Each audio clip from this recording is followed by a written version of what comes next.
Welcome everyone to the IEEE Web Development class. Big round of applause, yes. I hope you all are here because you're super excited to learn how to make a website. It's an incredible skill to have. I've had so many times where like someone's like, hey, can you go and like edit this one thing on this website? And I'm like, yeah. And I just know how to do that because I have experience with web development. And so even though like in industry, you're probably not as likely to go and build websites from scratch, you're more likely to go and like add a feature or go and correct something. So it's very important that you understand everything at a fundamental level so that we can take it to real world applications in the industry.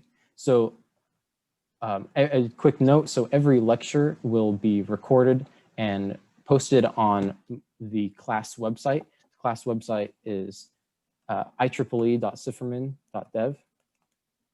All the exercises will be on that as well, so go and visit it and take a look. I'll go over it in a little bit more.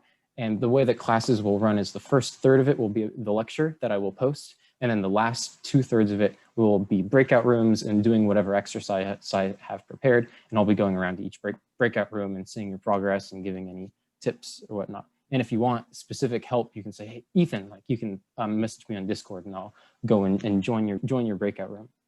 And okay, another thing to mention is this class is only static web development. I won't be going over anything that's backend related or any server-side stuff.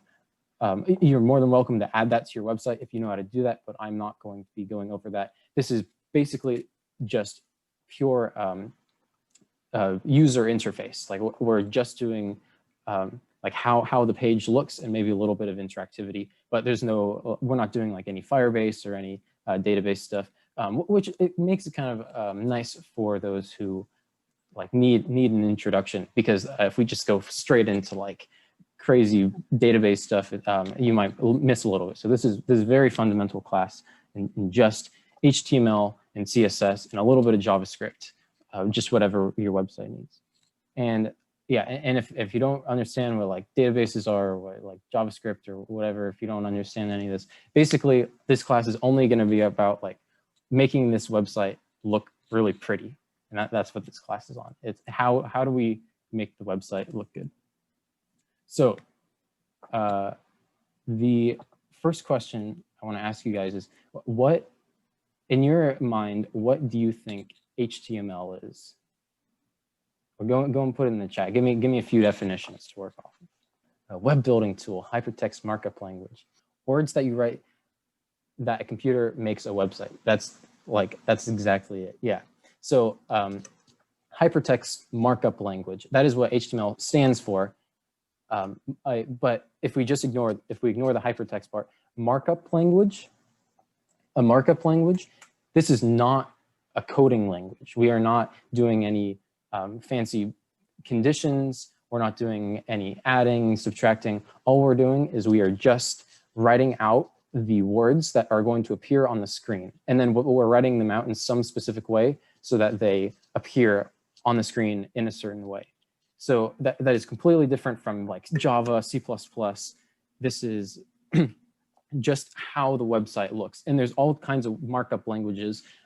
Maybe you've used like LaTeX to like do math related things, or maybe even like technically,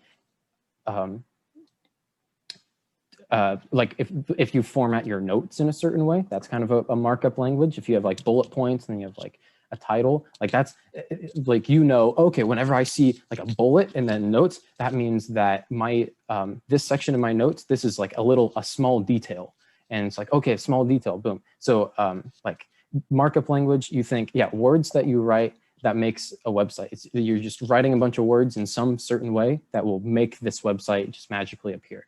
And we are learning this this language. So next question is, what is CSS? This is a little bit harder. Not as many people know this. CSS. Basically, all you have to know is style in that.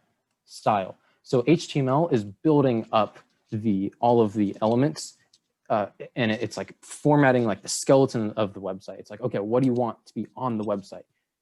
CSS is how it looks. It's trying to get each element to like look a certain way. So in the HTML, you might have like, oh, like paragraph one, like, oh, this and that and that, and then, oh, header, and then, oh, maybe a button. But styling says, okay, the paragraph needs to be blue, and the button needs to be bright pink, and it needs to be centered or something. So that is the difference between HTML and CSS. CSS is all about styling. So, and that is honestly, HTML is super easy. You can probably learn how to write HTML in about 5 minutes. CSS is where it starts getting tricky. And that's what the majority of this class will be on, is how to write clean CSS and also make sure that you have good browser support. Because one thing that people don't necessarily think about is that every browser is different and made by different people. And like a weird idea to think about is like, wait, so how do we like make sure that every single browser looks at a web page in the same way? Like Chrome might see a browser, or Chrome might see an HTML file, and it's like, oh yeah, I know how to deal with this. Like, boom, boom, makes a cool website. But then Internet Explorer might see it and be like, wait a minute, actually, I've never seen this particular word before. My developers have not like given me support for this. Therefore, like I'm gonna crash or something. So in this class, we're going to be learning how to make sure that we have tons of browser support so that every single browser can format our website. If you ever go on like Google on like a super outdated website, it might look completely different from if you were to go on a website, go on a browser that's current, because the old browser may not be able to display any of the new fancy technologies that have been released in terms of HTML and CSS. All right. Wait, so I've talked a little bit about browsers. Can we go and put, yeah, in the chat, I want you to go and list like a couple of browsers that maybe you've used. Yeah, does anyone, Internet Explorer, awesome. Yeah, what's another browser? Let's just get like a list of them, a list of every single one that's popular. Chrome, I use Chrome. Everyone uses Chrome. Safari, yeah. Opera, yeah. Tor, excellent, yeah. Got some dark web people. What about Firefox? So browsers, let's go to a browser.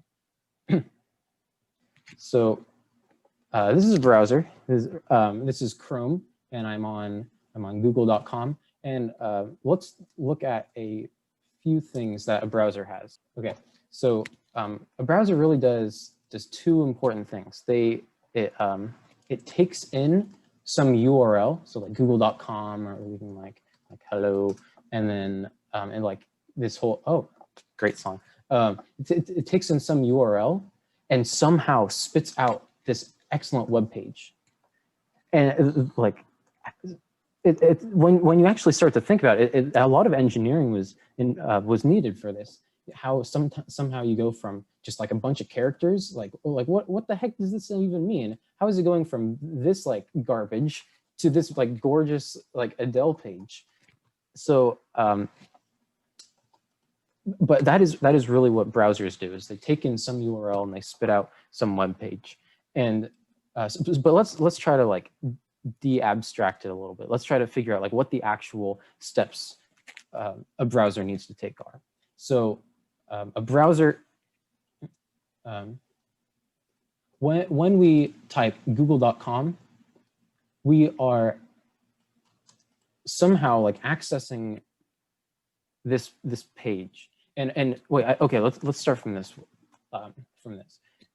This page, what is this page written in? We've gone over it. HTML, excellent. Yes, HTML. And wait, something else as well. What's the other thing? CSS, wonderful. So so really what's happening is whenever you go to google.com or any page, you are being sent some HTML file and some CSS file, and they're being put together in some fancy way so that you have this super beautiful website. And that's how browsers work. It is somehow the link talks to some server and it says, hey, listen server, I need your HTML and CSS files ASAP. And it's like, okay, and then it sends it over. And I prepared a little bit of a demonstration just in case it's not super clear yet, but so let's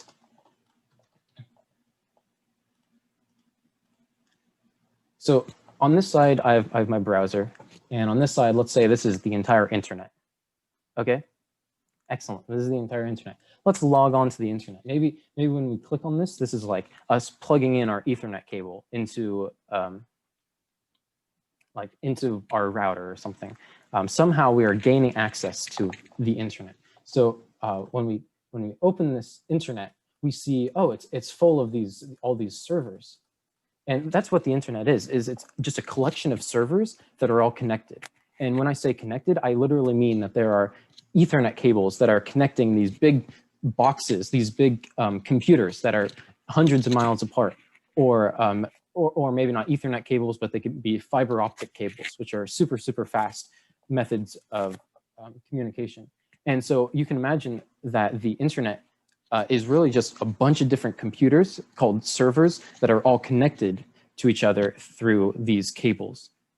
And what makes the internet is that all you have to do to connect to the internet, to connect to some random server, to any server you want, all you have to do is just connect to one server. So like, let that kind of sink in. Like if I want to go and access something on the East Coast, I don't need to go and plug into that computer on the East Coast. No, I only need to plug in to literally any computer, any computer that is connected to the internet. And if I go and I plug into that computer, maybe I'm plugging into my router from my ISP, now all of a sudden I have access to every single server in the entire world. And the reason why you have access to them is because they have access to each other. And it's a wonderful, wonderful thing that it's super easy to you just connect to the internet, and then you have access to absolutely everything. And maybe you know this already. It's very typical, but like when you actually stop and think about it, it's really brilliant just how simple it is to connect to the internet. You don't need to go and connect to a bunch of different things, and you're like, I'm in. No, you just connected, you just plug it in, and then boom. Now every single computer in the world could potentially have access to your computer, and vice versa. All right, so that's talking about servers. So let's go and actually visit one of these servers. And I have a few example servers here. Let's go and visit this Google server right here. So this is not google.com, but this would be like an actual computer. And so we are going inside the file system of this computer. And when we go to this computer, there are millions, maybe even billions of websites that are hosted by Google. However, I'm only going to show just a couple websites. But imagine that this is filled with all billions of websites that Google is hosting, because you can just go and ask Google. You can be like, hey, can you host my website for me? And they're like, okay. And then you pay them a little bit, and then you have access to their website. So, so within Google servers, you have a couple. Here in this example, we have two different websites we can go to. We have google.com and we have drive.google.com. So just for fun, let's go to google.com. And when you go to google.com on the server, you're really accessing some folder, some directory with a bunch of files. And you're saying, hey, whenever I want to access google.com, whenever I want to go to google.com, what's really happening is I'm going to the Google server, and then I'm asking the Google server for google.com, and then it opens these files, and it will send me whatever these files are. So let's go and send it to our browser. And look, here's Google. I went and downloaded Google's page, but it's appearing here as if I was actually connected to the internet. Of course, we're missing the Google logo for some reason, but or let's not do that. Let's go to Drive. So we're saying, hey, Google, can you give us the Drive URL? And he's like, okay. So then goes into the Drive folder that is in the actual server, and it will send whatever file this is. And we're like, okay, here's the Google Drive folder. Wow. And now you have access to this page. And one other thing is that, so here I also have Microsoft Azure, and this is the web hosting service for, that Microsoft uses. And this is what we're going to be using. We're going to be using Azure, but not directly through Azure, but through GitHub, because GitHub is owned by Microsoft. So all of GitHub's servers are connected to Microsoft servers. So when you go and are like, hey, I want to go to my GitHub website, it's like, okay, let me see who's in charge of GitHub. Oh, it's the Microsoft server. So let me go to the Microsoft server. Oh, and here are the GitHub websites. So let's go to UCSB, IEEE. It's in our server, so let's go and access the files. And here are the files. Okay, so now let me go and send you this file. Oh, and there it is. So really the point of this this like diagram or this visual is to really get you thinking that every server has a bunch of files that it's really wanting to send off at any moment that anyone asks for it. So we're not like, whenever you say like, oh, I'm going on a website, it's not really that you're like going to the website. It's really that you're saying, hey, Google, can you send me your website so that I can look at it? And it's like, okay. And then it sends you the HTML file. And you're like, thank you. And then maybe you like send like a search and you're like, hey, can you search for puppies? And then Google's like, okay, so then it takes in that like input and then it maybe like morphs around a little bit and then sends you a new HTML page that's all about puppies. And you're like, thank you, Google, this is awesome. But so we're not actually like going on to a website. It's really that we're being sent files. So what this class is all about is we are going to be making those files that will be sent to people once they request them. So once people go and type in like jasonbay.com, they will receive Jason Bay's files that he just created in this class. I was sent a question. The question is, what exactly is a server? A server is just a computer that connects to other servers that can and it can send files or it can send packets, we call them, between different servers. So really when you say a server, you just think of a computer that sends information to the other computers that are connected to it. But these computers that are connected to it could be connected like 100 miles away. This is a really awesome topic, and we'll actually go into it a little bit more later on. We'll talk about how domains work, because I'm lying a little bit in a couple areas, but I think it's overall hopefully a good introduction.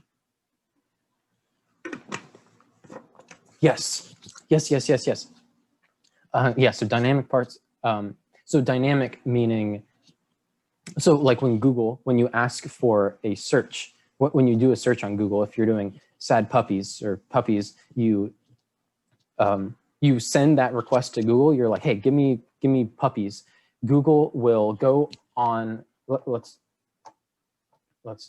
do an example. So you're like, hey, Google, give me a picture of puppies. You go to Google, and then there's probably going to be some other file in here that's like, search code or something. And then in here is going to be like some fancy algorithm, and it'll be like, generate search results dot like C++ or something.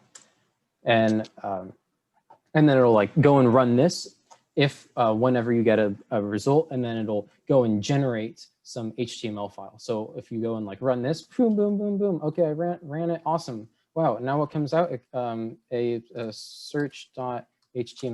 Whoa, that's not how you spell search. And then this is the file that's sent. So yeah, whenever you have something that's dynamic, everything is accessed on the server.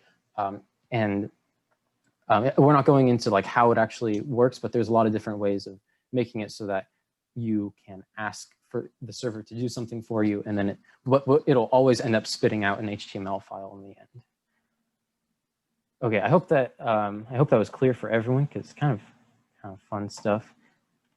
Yeah, I will say, so very little on the web is static. Most of everything on the web, whenever you visit a page, it's like a conversation between you and the computer.